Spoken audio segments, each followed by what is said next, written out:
Écoutez, gens de bon jugement et aux oreilles attentives, car je vais vous raconter une histoire qui brûle comme un fer rouge dans la mémoire des siècles.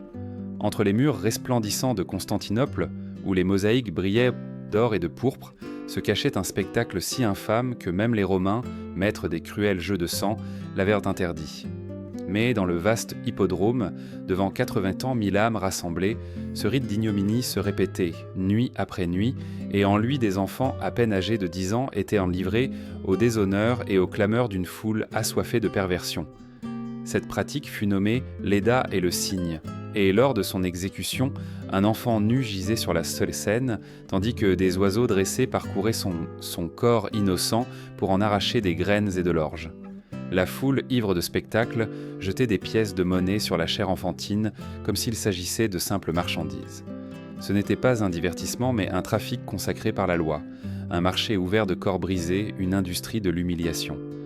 De cette fange de vilna surgirait, comme le fer forgé dans le feu, la créature la plus dangereuse qui n'ait jamais gouverné l'Empire romain d'Orient.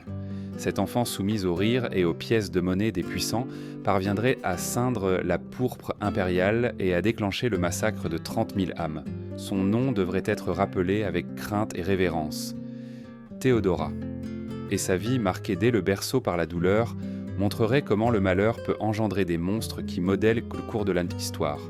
Mais pour comprendre comment une seule mort put déchaîner tant de calamités, il faut remonter à l'an du Seigneur 504, lorsque Constantinople était gouvernée non seulement par des empereurs, mais aussi par les factions qui régissaient l'âme de la ville, les Bleus et les Verts. Ce n'étaient pas de simples comparses de cirque ou des groupes de jeux, mais de puissantes armées d'influence qui décidaient en des offices, accordaient des faveurs, distribuaient avant des charges et dominaient la volonté du peuple entier. Chaque citoyen, noble ou plébéien, devait s'enrôler dans l'une de ces cohortes, et de cette alliance dépendait sa vie entière. Acas, père de Théodora, était gardien d'ours au service des Verts. Avec des mains endurcies par le fer et le fouet, il entraînait des bêtes colossales qui s'affrontaient devant 80 000 spectateurs dans les hippodromes. Son poste, humble en apparence, était cependant essentiel, car la famille jouissait d'une certaine sécurité à l'ombre du Parti vert. Mais le destin toujours cruel envers les malheureux l'arracha soudainement à ce monde. Selon les lois non écrites de ce temps, l'office devait se transmettre par héritage, assurant subsistance et protection aux veuves et aux orphelins. Mais la corruption, serpent qui nidifie toujours dans les palais, s'interposa. Astérius, maître de danse et seigneur des divertissements des Verts, accepta un vil pot de vin. Au lieu d'accorder à la veuve et à ses 3 filles la protection promise, il donna le poste de gardien à un étranger. Par cette décision, non seulement il trahit les morts, mais il jeta les fillettes dans l'abîme du trafic le plus abominable que le monde antique ait connu. La mère de Théodora, confrontée à la faim et au désespoir, dut choisir entre voir ses filles mourir d'inanition ou les livrer au système brutal qui alimentait le divertissement de la ville. Dans un acte de douleur indicible, elle prit la décision qui marquerait sa lignée. Vêtir les petites comme des suppliantes, ceindre leurs tempes de couronnes de laurier et les conduire au grand hippodrome devant des dizaines de milliers de yeux. Là, entre acclamations et silence expectant, elle offrit publiquement ses filles comme proie à l'industrie du spectacle le plus sombre qu'aucune civilisation n'ait jamais contemplé. Les Verts, charrères, qui par leur corruption avaient causé le malheur, leur tournèrent devant le dos sans compassion. Le rejet fut froid, brutal, définitif. Les Bleus, en revanche, eurent pitié de l'infortune et accordèrent du travail au nouveau beau-père. Ce seul geste de miséricorde scella le destin de Théodora et sema dans son cœur la graine d'un ressentiment éternel. Elle n'oublierait jamais qui avait condamné sa famille et qui avait fait preuve de clémence. À l'âge tendre de 10 ans, quand d'autres enfants apprenaient les lettres ou s'exerçaient au jeu de l'enfance, Théodora fut contrainte d'accomplir les actes les plus dégradants que l'esprit humain put concevoir. Sa spécialité, si l'on peut appeler ainsi un tel ignominieux tourment, était connue du vulgaire sous le nom de l'Eda et le cygne. La scène était aussi barbare que même les Romains, inventeurs des combats de gladiateurs et des duels à mort, l'auraient considérée excessive. Au centre de l'hippodrome, nue comme une nouveau-née, la fillette gisait sur le marbre froid, tandis que des oiseaux dressés parcouraient en laisse son corps fragile, picorant des grains d'orge placés avec préméditation sur sa peau. Autour des dizaines de milliers d'hommes, marchands, sénateurs et gens du commun, rugissèrent d'enthousiasme comme des bêtes enragées, jetant des pièces de monnaie sur cette chair innocente offerte en spectacle. Chaque ovation était un couteau invisible qui déchirait la dignité de la créature, chaque pluie de cuivre et d'argent était le prix du trafic qui avait fait de son enfance une monnaie kélénan courante. Mais cela n'était que le préambule d'horreur encore plus grande. Car après le spectacle public venaient quand les appartements privés, où les puissants de la ville exigeaient en rente des créatures, même de 8 ans, qu'elles se soumettent à leurs caprices les plus sombres. Et la loi, froide et impie, leur donnait bien en raison. À Byzance, il était décrété que toute actrice ou artiste était considérée comme prostituée de droit, et par conséquent obligée de céder son corps. Il n'y avait ni échappatoire, ni clémence, seulement des chaînes de soie qui ligotaient, ondultaient plus que le fer. L'impact sur l'âme de la petite fut indicible. Tandis que d'autres apprenaient à écrire, elle apprenait que les désirs charnels des hommes les rendaient vulnérables, que la douleur pouvait se transformer en monnaie et que le corps, même s'il était la seule chose que l'on possédait, pouvait être utilisé comme arme. Et là, au milieu de ce tourment systématique, son esprit ne se brisa pas comme celui d'autres créatures, mais se forgea en secret. Chaque nuit, elle observait comment les sénateurs, qui au forum élevaient la voix avec arrogance, perdaient toute dignité devant le corps d'une fillette. Elle voyait des marchands très riches, dominateurs de routes et de marchés, supplier comme des mendiants pour leur divertissement préféré. Ce qui pour eux était un plaisir passager, pour elle était une leçon quotidienne. Ainsi, l'hippodrome se transforma en son université des ténèbres, et le plan d'étude fut la manipulation par l'exploitation.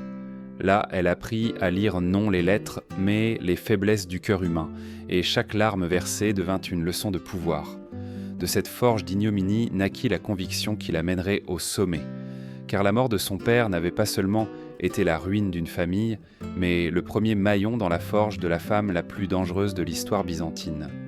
Théodora, en comprenant que les appétits charnels que les hommes croyaient être des armes de domination pouvaient être transformés en leur perdition, se préparait sans le savoir à obtenir son diplôme avec des honneurs mortels dans l'art de la destruction. 6 années entières, Théodora résista dans cette forge d'ignominie, supportant des pratiques si barbares que beaucoup d'enfants périssaient sous leur poids. Mais tandis que d'autres restaient brisés à jamais, elle transformait chaque humiliation en enseignement, chaque douleur en arme cachée. À l'âge de 16 ans, loin d'être détruite, elle était devenue l'artiste la plus sollicitée de l'hippodrome. Non plus pour la nudité de son corps, mais pour l'acuité de son esprit et la fascination étrange qu'elle exerçait sur ceux qui la contemplaient. Ces mêmes sénateurs qui, lorsqu'elle n'était qu'une enfant, jetaient des pièces sur sa peau nue, payaient à désormais des sommes exorbitantes pour des rencontres privées.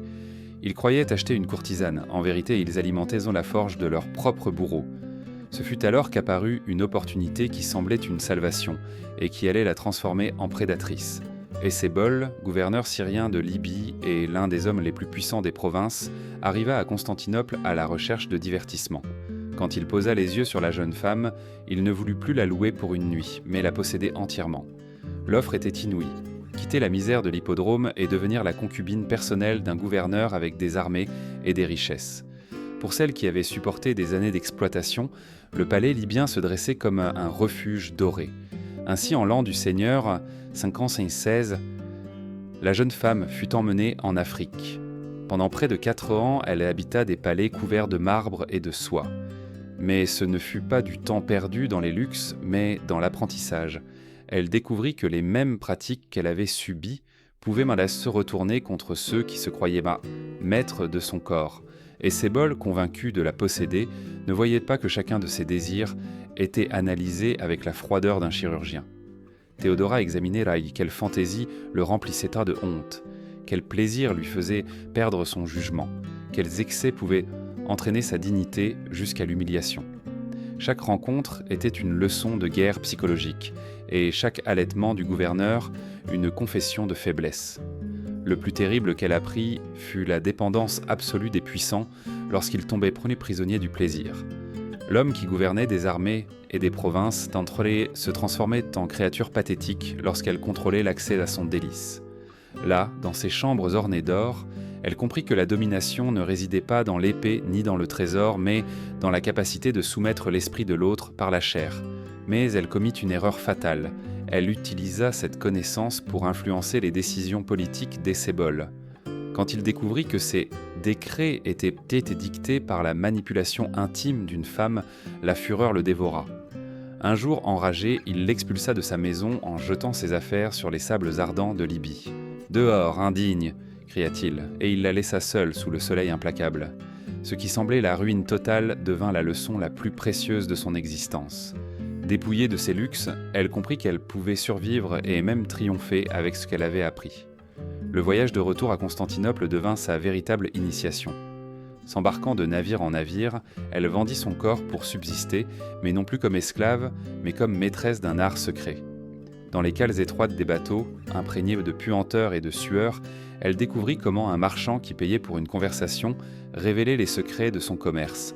Comment un capitaine qui offrait le passage gratuit cachait des contrebandes qu'elle enregistrait dans sa mémoire pour une utilisation future. Chaque homme se transformait en étude de cas, chaque rencontre en page d'un livre invisible qu'elle décrivait dans son esprit. La mer avec sa brume et son sel la trempait dans l'art de manipuler les puissants avec la précision d'un scribe sur parchemin. Au cours de ses traversées, elle arriva aussi à Alexandrie et à Antioche où elle trouva le moyen de se joindre au christianisme monophysite sous le patriarche Timothée Twetsa, que Ce ne fut pas un élan de l'âme, mais un calcul de stratège. Ainsi, elle tissait une base de pouvoir spirituel qui échappait au monde de la prostitution. Dans ces terres, elle rencontra Macédoine, interprète et émissaire de la faction bleue, qui lui révéla qu'à Constantinople, un prince de 40 ans nommé Justinien s'informait de la jeune femme qui avait survécu à la Libye. Sa renommée, tissée de plaies et d'astuces, la précédait comme une ombre inévitable. Lorsque le navire qui la ramenait fendit les eaux et s'approcha de la Corne d'Or, Théodora leva les yeux et contempla les dômes dorés de Constantinople, la même ville qui, dans son enfance, l'avait jetée à l'ignominie.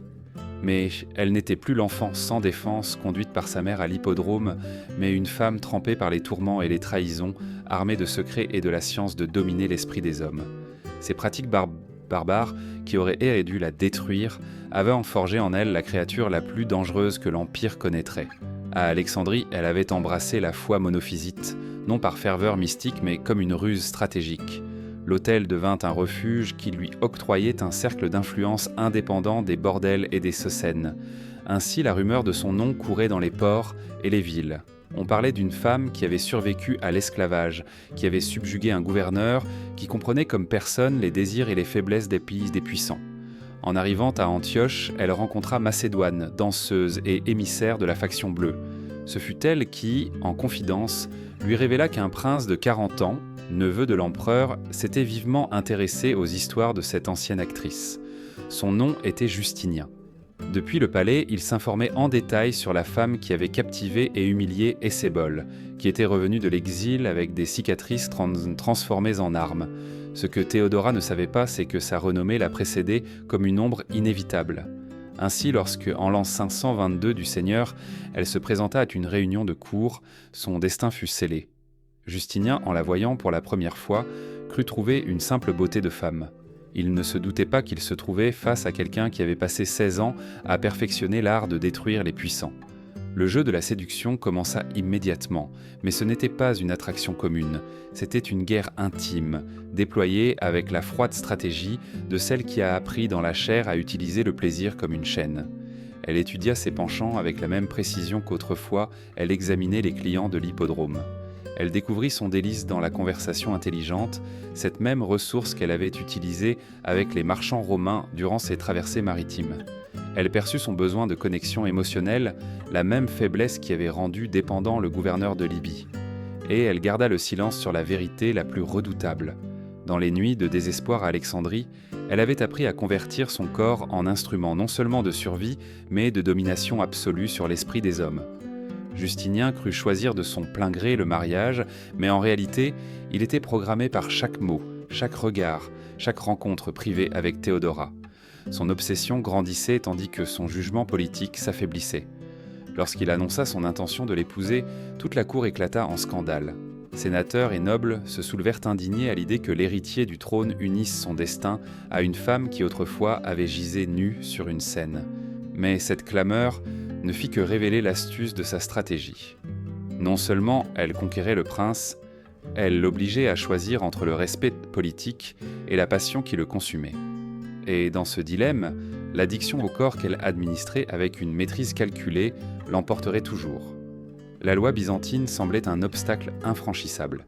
Quiconque a été actrice ne peut être épouse de sénateur ni de noble, décrété comme les anciennes normes.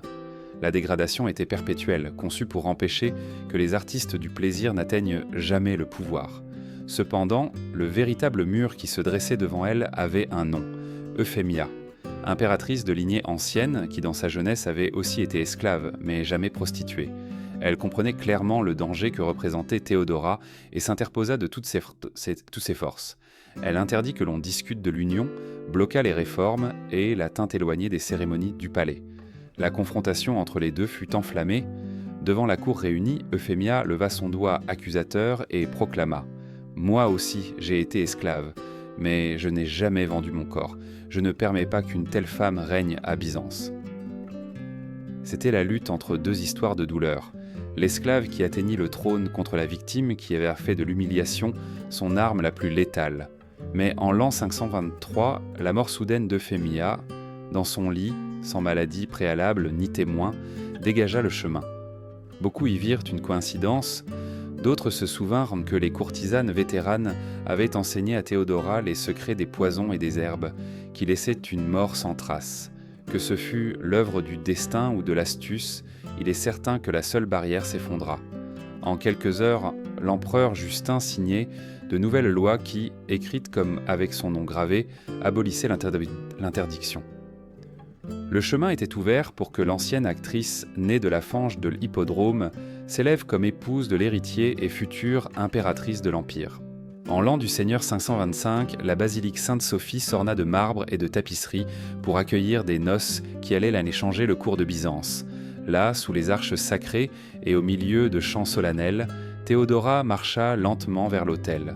Chaque pas qu'elle faisait, drapée de soie pourpre, était un théâtre calculé, car la même femme qui jadis avait dansé nue pour quelques pièces avançait maintenant comme une reine couronnée par la splendeur. Ce n'était pas un simple mariage, mais le couronnement de l'exploitation convertie en pouvoir. Le spectacle de son enfance se transformait en cérémonie impériale, et cet enfant humilié s'élevait comme impératrice aux côtés de Justinien. Mais l'union n'apporta pas seulement le scandale, mais aussi une fragilité politique. L'obsession du prince devenu empereur devint le fondement d'un gouvernement marqué par la passion. L'empire était en tension, et bientôt la flamme du mécontentement éclata dans la plus grande révolte que la ville ait jamais vue.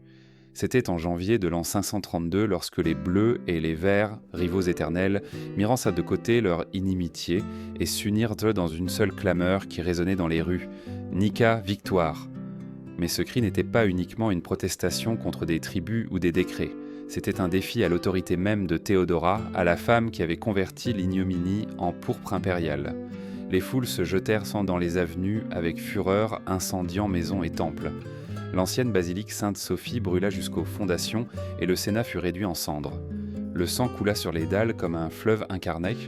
Les soldats désertaient, les généraux doutaient, et même les gardes impériaux se demandaient s'ils devaient abandonner leur seigneur. Le trône ne tenait qu'à un fil, et les conseillers suppliaient Justinien de fuir avant d'être dévoré par la multitude. Ce fut alors que Théodora, au milieu du conseil royal, se leva avec le calme de celle qui a fait face à l'humiliation et à la douleur depuis son enfance. Les bougies tremblaient et projetaient des ombres sur son visage sévère, lorsqu'elle prononça des mots qui devaient rester gravés pour l'éternité. À mon avis, ce n'est pas le moment de fuir. Celui qui a revêtu la pourpre ne doit pas vivre pour l'avoir souillée. Je préfère mourir en impératrice plutôt que de fuir en esclave. L'Antiquité l'a bien dit là. La pourpre est un bon linceul. Son regard d'acier fixé sur Justinien lui rappela en un seul instant toutes les chaînes invisibles qui le liaient à elle. Ces mots n'étaient pas seulement un défi politique, c'était une vengeance suprême contre ceux qui croyaient pouvoir la plier comme ils l'avaient fait dans son enfance. Dans la foule qui réclamait son sang, elle voyait tous les hommes qui l'avaient utilisé et humilié. Le feu de la révolte n'était pas différent du feu de l'hippodrome. Et si dans son enfance elle apprit à dominer la foule par le spectacle, elle le ferait maintenant par le sang. Ainsi naquit le plan d'extermination. Lorsque les rebelles se rassemblèrent dans l'hippodrome, croyant assister à la naissance d'un nouvel empire, les portes Bohémées se refermèrent avec un fracas métallique. Les généraux Bélisaire et Mundus, aux ordres de l'empereur et de son épouse, conduisirent les troupes impériales à l'intérieur de l'arène. Ce qui avait été une scène de rire et de jeu se transforma en abattoir. Les épées s'abattirent avec une froide précision. Les lances s'enfoncèrent dans des corps sans défense. Les cris résonnèrent contre les pierres jusqu'à fendre le ciel. 30 000 âmes furent fauchées en un seul jour, et l'arène fut inondée de sang, là où, jadis, les larmes de Théodora enfant étaient tombées. Le cercle se refermait avec une cruelle ironie. Le même lieu qu'il avait vu dénudé et humilié devint le théâtre de sa plus terrible vengeance. Celle qui avait été victime de spectacles inhumains transformait le spectacle en massacre pour cimenter son pouvoir. À partir de ce jour, Justinien ne douta plus d'elle. L'Empire entier comprit que Théodora n'était pas une simple consort, mais une force implacable qui tenait le trône d'une main de fer. Une fois la rébellion étouffée et l'arène de l'hippodrome teinte du sang de 30 000 âmes, Théodora ne se contenta pas de ceindre la pourpre à sa personne. Elle comprit que le véritable pouvoir ne s'exerçait pas seulement depuis le trône lors des audiences du public, mais dans les couloirs sombres, dans les pièces privées, où la parole se transforme en dague et le secret en monnaie. Ainsi naquit ce que les chroniqueurs appelleraient un gouvernement parallèle, bien qu'en réalité ce fût un réseau de renseignements si subtil et pénétrant qu'aujourd'hui encore il émerveille et effraie les sages. Pendant que Justinien présidait dans la salle du trône, recevant des ambassades et dictant des lois, Théodora menait ses véritables affaires dans des chambres secrètes où brillaient à peine des lampes à huile et où les murs écoutaient des confessions interdites. Là, eunuques et femmes de sa plus grande confiance parcouraient le palais et la ville, apportant des rapports qu'aucun général ni sénateur ne possédait. Qui partageait le lit avec qui, quel noble cachait des inclinations honteuses, quel ministre dissimulait des transactions illicites. Chaque détail, aussi petit fût-il, était recueilli, noté dans la mémoire de l'impératrice et transformé en chaîne invisible avec laquelle elle tenait les plus âces placés. Afin d'imposer sa domination, les espions ne suffisaient pas. Elle instaura des cérémoniales qui rappelaient à tous sa suprématie.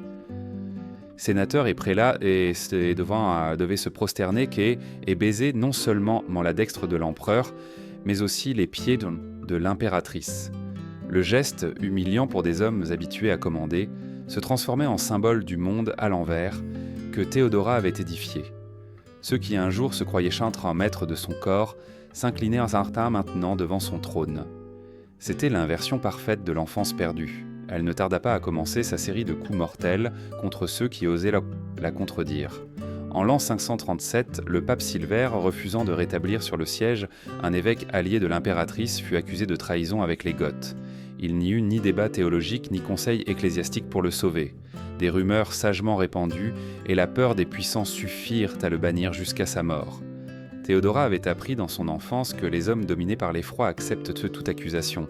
Cette leçon retournée contre un pontife le conduisit au sépulcre.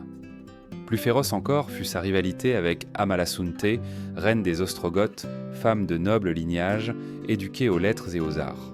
La correspondance qu'elle entretenait avec Justinien éveilla chez Théodora des soupçons et de la jalousie, car elle reconnut dans ses lettres la même stratégie qu'elle avait employée pour capturer le cœur de l'empereur. Le recours à la parole, la complicité voilée, le charme de l'intelligence. Elle ne pouvait permettre qu'une autre femme l'égale en armes subtiles. Ainsi, se servant de l'ambassadeur Pierre le Syrien, elle encouragea le roi Théoda à se débarrasser de sa propre cousine. Amalasunthe fut assassinée dans son bain, lieu d'intimité et de vulnérabilité, comme si le crime avait été choisi pour refléter l'essence même de la vengeance. Mais le chef-d'œuvre de son astuce la trouva en Jean, le Cappadocien, préfet du prétoire, homme de grand talent, qui osait rivaliser avec elle pour la confiance de l'empereur. C'était un adversaire dangereux, car il connaissait les jeux de manipulation et ne se laissait pas facilement prendre au piège. Pendant des mois, Théodora déploya contre lui le même tourment psychologique qu'on lui avait imposé dans son enfance. Elle lui envoyait des présents macabres, symboles de mort et de déshonneur, fleurs fanées, dagues minuscules, images de supplice. Jour après jour, Jean perdit le sommeil. le calme et le jugement. L'impératrice lui rendait, avec une cruauté raffinée, la torture qu'elle avait un jour supportée enfant. Le coup final arriva quand, alliée à Antonina, épouse du général Bélisaire, elle tendit le piège définitif. La propre fille innocente de Jean fut utilisée comme appât dans une conspiration feinte. Et quelques mots recueillis, en secret, suffirent à le couler. L'homme qui partageait le gouvernement fut réduit au rang de paria et envoyé en exil, suppliant dans les rues d'Égypte. Par ses actions, Théodora montra sa plus grande réussite, transmuter le rôle de victime en celui de prédatrice. Non seulement quand elle détruisait des ennemis, elle réinventait le mode de gouverner, transformant la manipulation en fondement de l'Empire. Et ainsi, tandis que Justinien promulguait des lois en son nom, elle exerçait l'autorité la plus profonde dans l'ombre, tissant un royaume invisible soutenu par la peur, le désir et l'humiliation. Mais Théodora ne se contenta pas de tisser des réseaux d'espionnage et d'éliminer des ennemis dans l'ombre. Elle comprit que le véritable pouvoir perdure lorsqu'il est sculpté dans les lois, lorsque la volonté se transforme en décret qui lie les générations. C'est pourquoi elle versa son amère expérience dans des réformes qui font encore trembler les juristes aujourd'hui. Elle se souvenait trop bien des jours où elle était l'esclave d'une scène et comprenait comme personne l'horreur de la prostitution forcée. Ainsi, elle décréta qu'aucune femme ne pourrait être obligée de livrer son corps contre sa volonté. Elle ordonna la fermeture des lupanars et des tavernes de plaisir qui retenaient captives les malheureuses et ordonna que celles qui désiraient abandonner cette vie ne soient pas retenues par des ruffians ni des marchands de chair. C'était en même temps justice et vengeance. Justice pour celles qui venaient en après, vengeance contre le système qui l'avait enchaîné enfant. Cependant, dans ces dispositions brillait aussi la contradiction de son esprit. Celles qui échappaient à la prostitution étaient obligées d'entrer dans des couvents fondés par elle, comme celui de Métanoïa, où la liberté devenait clôture. Ainsi, sous couvert de piété, elle imposait à d'autres femmes la même discipline de fer qu'elle avait un jour subie. Tel était la paradoxe de son pouvoir, libérée d'une main, contrôlée de l'autre. Dans le domaine du mariage et de la justice criminelle, son empreinte fut encore plus profonde. Elle ordonna que le viol fût puni de mort, sans égard au rang ni au lignage, et que les biens de l'agresseur revinssent à la victime. Elle donna aux femmes le droit de se séparer de maris violents et transforma le lien matrimonial en un terrain moins propice à la tyrannie de l'homme. De telles lois semblaient l'œuvre d'une âme qui, connaissant de près la violence intime, voulut graver dans la pierre l'interdiction de répéter son tourment. Le Corpus Juris Civilis, grande compilation de lois qui cimenteraient la tradition juridique de l'Occident, portait dans ses pages invisibles l'empreinte de Théodora. Chaque article qui protégeait les femmes, chaque clause qui punissait l'abus, pouvait être lu comme le souvenir de ses larmes enfantines, transmutées en ordonnances impériales. Mais elle ne pensait pas seulement au présent. Elle comprit que le contrôle de l'avenir s'assurait par les unions familiales, et ainsi elle manipula les mariages à la cour, récompensant ceux qui lui étaient fidèles et punissant ceux qui s'opposaient. Elle tissait des dynasties comme d'autres tissent des réseaux, s'assurant que sa domination se prolongeât au-delà de sa vie. De cette manière, l'enfant humilié devint une législatrice redoutée. Ses lois n'étaient pas de simples parchemins, mais des vengeances consacrées, des cicatrices gravées dans le marbre. Et dans chacune d'elles résonnait la voix de la femme qui avait appris, dans la boue de l'hippodrome, que seule la codification de la douleur en décret pouvait garantir que personne n'oserait oublier son pouvoir. Le 28 juin de l'an du Seigneur 548, alors qu'elle comptait à peine 48 hivers, l'impératrice Théodora rendit l'âme, probablement consumée par la maladie que nous appelons aujourd'hui cancer. Mais son départ ne fut pas celui d'une reine ordinaire. Sa mort révéla la profondeur de la domination qu'elle avait exercée sur Byzance. Justinien, l'auguste empereur, qui avait conquis des provinces et dicté des lois à la moitié du monde, fut brisé comme un enfant sans mère. Il ne se remaria jamais, et son gouvernement, auparavant inflexible, devint faible, sans direction.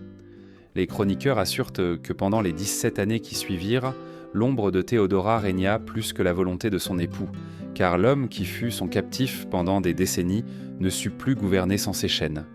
Les lois qui avaient marqué une ère stagnèrent après sa mort. Aucune nouvelle disposition d'une grandeur égale ne vit le jour, comme si la plume qui dictait le destin avait été ensevelie avec elle. Telle fut la preuve que le véritable génie législateur ne résidait pas seulement en Justinien, mais en la femme qui avait appris à transmuter son tourment en normes et sa douleur en décrets. L'art témoigna de sa grandeur. Dans les mosaïques de Saint Vital de Ravenne, elle apparaît représentée plus grande que les autres courtisans, enveloppée d'un manteau brodé des figures des rois mages offrant des dons à l'enfant Jésus. C'était une déclaration ouverte que Théodora se tenait l'égale de la royauté biblique, élevant sa figure de victime de l'hippodrome à souveraine quasi divine. Le monde qui, un jour, la vit humiliée dans l'arène, la contemplait maintenant resplendissante sur les murs d'un temple. Aujourd'hui, les voyageurs qui parcourent Constantinople et s'arrêtent à l'endroit où se trouvait l'ancien hippodrome se font des portraits et sourient sans savoir que ce même sol a accueilli des spectacles d'ignominie et le massacre de 30 000 âmes. Là où une enfant fut exhibée, nue pour le divertissement des foules, une femme devenue impératrice ordonna des siècles plus tard un bain de sang. L'ironie de l'histoire reste gravée dans les pierres. De la misère la plus vile surgit le pouvoir le plus redouté. De la victime naquit la prédatrice. Théodora démontra que les pratiques les plus barbares non seulement détruisent les innocents, mais peuvent aussi engendrer des monstres capables de manipuler des empires entiers.